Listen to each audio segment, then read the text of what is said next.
Hi guys, and welcome to our YouTube channel 1-2-Step, where today I'm here with another new video to show you guys on how you can create a link to share your files in your Google Drive. To do so, all you have to do is first of all be logged in into your Google Drive account. Here you can see that I'm already logged in into my Google Drive. From here, all you need to do is simply click on the file that you want.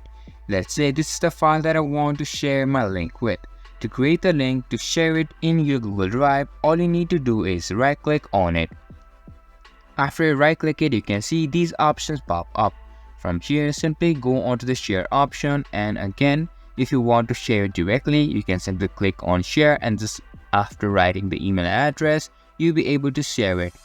Otherwise, if you want the link of the actual file, all you have to do is press on the copy link option, and now you'll be able to see that the link has been copied, and now you can use the link and paste it anywhere where you want to share it.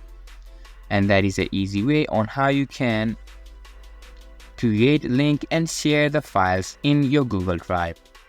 This was today's video, and I hope you guys find our video helpful. If you do, make sure to leave a like, subscribe to our YouTube channel, and hit the bell notification.